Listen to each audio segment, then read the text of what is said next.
여러분, 골다공증에 걸렸을 때 그 골다공증을 고치기 위해서 뼈국물을 먹는다거나 뼈가루를 먹는다고 바로 그게 다 다이렉트로 그 뼈를 만드는 걸로 갈까요? 저는 그렇지 않다고 생각합니다. 또는 우유를 먹으면 모든 영양이 다 있다고. 이건 완전히 우유 낙농업자들이, 미국에 있는 낙농업자들이 그렇게 언론을 조작해가지고 한 내용이라고 알고 아는 분들은 아마 아실 겁니다. 우유가 그렇게 완벽한 영양분을 가지고 있는 물질이 아니라는 것은 다 알고 있는 것입니다. 오히려 한국인처럼 우유를 소화시키지 못해서 오히려 부작용을 일으키는 경우도 아주 많다고 한다는 사실이죠. 그래서 좀 불편한 진실이지만 그런 분들은 또 싫어할 수도 있잖아요. 그런 내용을 말한다면. 저는 그 골다공증을 고치는 방법은 오히려 과일을 많이 먹는 거라고 들었습니다. 어떤 선지식한테 들었는데요. 골다공증의 칼슘은 그런 방식으로 섭취되는 것이 아니기 때문에, 특히 귤 있잖아요. 겨울철에 많이 나오는 귤 쌀 때 그 귤을 한 박스씩 사다가 놓고 계속 장복을 하는 것입니다. 장복을 하면 손이 노래지고 나중에 얼굴도 노래지지만 손이 노래질 정도까지 먹는 거예요. 계속 먹으면 이 골 속으로 귤 속에 있는 칼슘이나 이런 성분들이 그 안에 들어가서 골을 채운다 그랬어요. 그래서 이 방법이 꼭 우리가 아는 거하고 저 실제 상황하고는 다른 점이 많구나 하는 거를 저는 깨달았어요. 그래서 과일식을 하는 것이 굉장히 몸에 좋다는 거 아니겠습니까? 각종 미네랄 모든 그 영양분들이 골고루 다 있으니까. 그래서 왜 그 한동안에 굉장히 인기가 있었죠. 오전에는 과일을 먹고 점심 때는 탄수화물을 먹고 저녁 때는 단백질을 먹는 게 이게 순서가 맞는 거라고. 그 순서만 잘 지켜도 확실히 이 장 속에 트러블이 없어지고 그렇더라고요. 장 속에 트러블이 없는 것이 잘 먹는 것보다 훨씬 더 중요한 것 같아요. 제가 경험해 보니까 그런 것이 중요하지 않는가. 그 오래전에 또 영국 해군들이 굉장히 많았잖아요. 그 군함들을 타고 오랫동안 항해를 하다 보면 선상에서 규칙적으로 운동도 하고 영양 성분도 잘 맞춰가지고 급식을 했는데도 불구하고 종종 사병들이 그냥 이유 없이 사망하는 사고가 죽더라 이겁니다. 그러다가 그 배가 조난을 당해서 어떤 필리핀의 외딴 섬에 닿았어요. 그래서 그 섬에 모든 해군들이 내리게 되었는데 그 군인들의 상태를 보더니 원주민들 중에 민속 의사가 있었는데 보더니 레몬을 가져오게 해가지고 레몬을 먹게 했다는 것입니다. 딱 보더니 이 사람들은 이게 부족하구나. 사실 의사가 오랜 전통으로 뭘 아는 것보다도요, 경물치질을 하는 거, 경물치질하는 게 바로 그런 거거든요. 딱 보면 아는 거죠. 딱 보면 이 사람들이 뭐가 부족하구나, 뭘 주면 되겠구나 하고 아는 그런 원주민 의사가 레몬을 가지고 그래서 먹으라 그랬어요. 근데 레몬을 아주 싫어하고 전혀 못 먹겠다는 병사들은 먹지 않았을 거 아니겠습니까? 그렇잖아요. 갖다 주고 먹으라는데 지가 안 먹으면 안 먹는 거죠. 근데 레몬을 먹은 사람은 전혀 한 명도 죽지 않았는데 레몬을 먹지 않은 사람은 죽더라는, 이유 없이 죽더라는 것입니다. 그래서 현재에도 항해법에는 장거리 항해를 하는 배에는 반드시 레몬을 싣고 다니면서 비타민 C를 섭취하도록 했다는 조치가 있다. 법적으로 그렇게 되어 있답니다. 그 정도로 중시한다고 합니다. 자, 그렇다면 이 정신과 육신과의 관계는 과연 어떨까요? 여러분, 암에 전혀 안 걸리는 사람이 있다는 거 아십니까? 아주 바보인 사람, 정신이 지체하거나 바보인 사람은 스트레스를 안 받잖아요. 누가 뭐라 해도 맨날 싱글싱글 웃어. 또 정신병자도 항상 싱글싱글 웃는 사람 있잖아요. 그런 사람한테는 전혀 암세포가 발견되지 않는다는 것입니다. 전혀 근심 걱정이 없는데 무슨 암이 생기겠어요? 암은 사연의 병이라는 것입니다. 그래서 노벨 의학상을 받은 알레시스 카렌 박사라는 사람은 근심과 싸우는 방법, 근심을 잘 돌려서 유두리 있게 돌려서 잘 활용할 줄 아는 방법을 모르는 사람은 일찍 죽는다라고 말을 했어요. 스트레스가 사람을 빨리 죽게 한다는 거죠.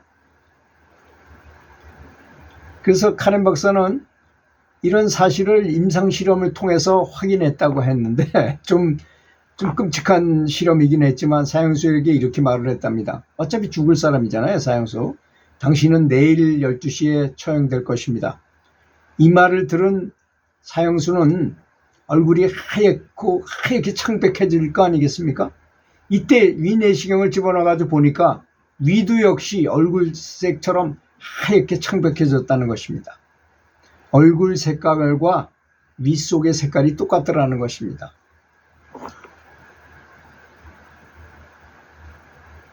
또 카렌 박사는 다른 실험도 해봤다는 것입니다.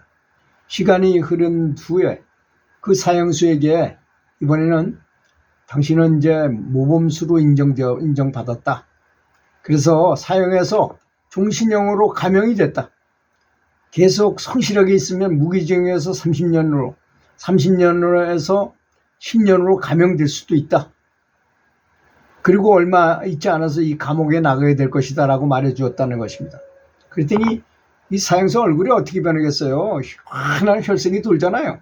이때 또 위내시경을 넣어가지고 위를 관찰했더니 놀랍게도 위 속에도 혈색이 돌고 환해지더라는 것입니다.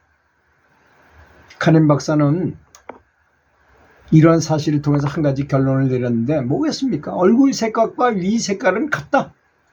그래서 관상과 얼굴상과 장상도 같답니다.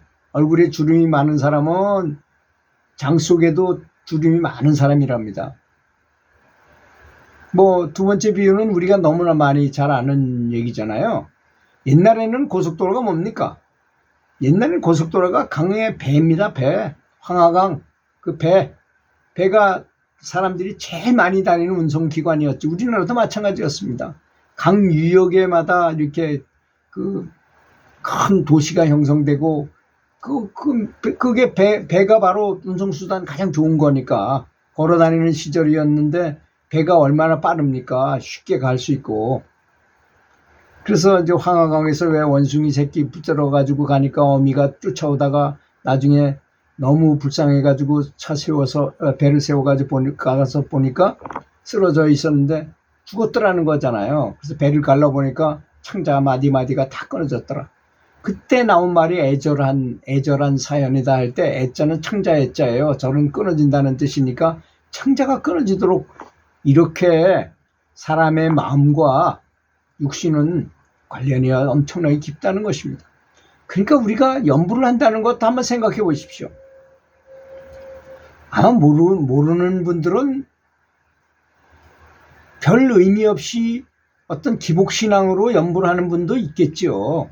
그렇지만 정말 정토법문을 제대로 이해하고 확실히 이해하고 선지식들의 말씀을 많이 들어가지고 연불이 좋은 점을 확실히 알고 행복 호르몬이 분비돼가지고 기쁨이 올 수 있고 체중도 줄 수 있고 또 너무나 행복하고 부처님의 가피를 받아가지고 잘 안 되는 일도 척척 이루어질 수 있고 죽을 때는 극락왕생도 하고 살아서도 굉장히 높은 경지를 이해하게 되고 방광을 할 수 있게 되기도 하고 신족통이라 해가지고 멀리를 그냥 쉽게 한 걸음에 달려가는 그런 신통도 할 수 있게 될 수도 있고 물론 그걸 바라지는 않는 거지만 저절로 그렇게 될 수도 있다는 거잖아요.